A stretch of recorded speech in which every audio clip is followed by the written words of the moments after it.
আমরা 61 হিজরিতে কারবালা হয়েছিল, আমরা এবার 2025 এসে আমার ভাই রইসুদ্দিনের হত্যার ইতিহাস দেখে আমরা বুঝতে পেরেছি আমরা আরেকটা কারবালা আমরা দেখতে পেয়েছি। ঠিক কিনা বলেন? সম্মানিত উপস্থিতি, এখন আমাদের একটাই দাবি, আমার ভাই রহিজউদ্দিনের বিচার করতে হবে। আমার ভাই রহিজউদ্দিনের এই যে হত্যার মামলার বিচার হবে, বিচার করতে হবে, তাদেরকে অ্যারেস্ট করতে হবে।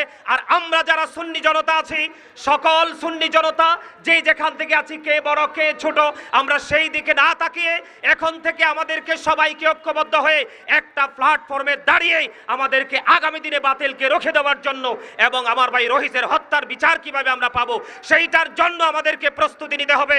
সম্মানিত উপস্থিতি, সম্মানিত সুধী, আমাদেরকে ভুলে গেলে চলবে না। তারা কিন্তু আমাদেরকে নরম ভেবেছে, তারা কিন্তু আমাদেরকে নরম ভেবেছে, তারা কিন্তু আমাদেরকে ছোট ভেবেছে। আমি গতকালকে লাইভ প্রোগ্রামে বলেছি যে এখনো পর্যন্ত 70 থেকে 75% মানুষ বাংলাদেশে আপনার সুফিবাদে বিশ্বাসে। ঠিক কিনা বলেন? আওয়াজ দিয়ে বলেন ঠিক কিনা? এখন আমাদের একটাই দাবি, আমরা যখন আমাদের দাবি আদায় করতে পারবো না, আমরা গতকালকে আমি বলেছি, আজকে আমি বলছি, আমরা প্রশাসনকে বাধ্য করব। আমরা কি করব?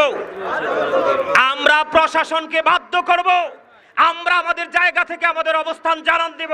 আমরা যদি আমাদের অবস্থানকে দেশের সকল মানুষকে নিয়ে যখন জাগ্রত করা শুরু করলো, সে আন্দোলনকে ব্যাহত করার জন্য একেবারে নিষ্পাপ মাসুম শিশুর মতো, যাকে আমরা কাছে থেকেই সংগঠনের কাজে পেয়েছি, আমাদের অত্যন্ত স্নেহভাজন যারা মাওলানা রইসুদ্দিনকে হত্যা করে এই ফিলিস্তিনের বিপক্ষে যারা, তারা এই আন্দোলনকে স্তব্ধ করার জন্য আমার ভাইকে শহীদ করেছে। সুতরাং এদেশের প্রশাসনকে বলবো, আপনারা নিরজ্জভাবে শুনতে পাচ্ছি আপনারা মামলা গ্রহণ করছেন না। কারা আপনাদেরকে হুমকি দিচ্ছে মামলা না নেওয়ার জন্য?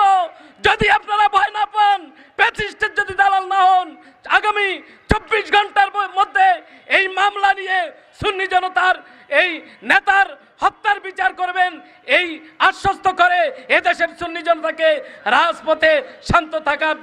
তো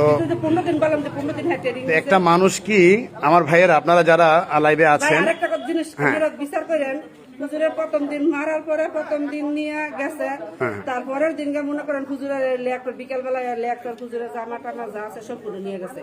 তারপরের দিন হুজুর মারা যাওয়ার পরে দুপুর বেলা আইয়া আবার হুজুরের সব ত্যাগ করে গেছে। ইয়ার পরের দিন আইয়া রিয়াজে মারছে, রিয়াজের বোনের জামাই মারছে, হুজুরের ঘরতে নিশা পাওয়া গেছে, নিশা করতে টেন্ডার পাওয়া গেছে, বান্ডল পাওয়া গেছে। তো এটা কি ব্যবসা? এগুলো ওরা রাখছে। এগুলা যারা মারতে পারে একটা মানুষকে, একটা ইমামকে মসজিদ থেকে বের করে নিয়ে যারা মারতে পারে, তারা কি ওনার ঘরের মধ্যে এগুলো রাখতে পারে না? আমাদের হুমকি দেয়, আমার স্বামী আজকে 3 দিনের বাসায় যেতে পারে না।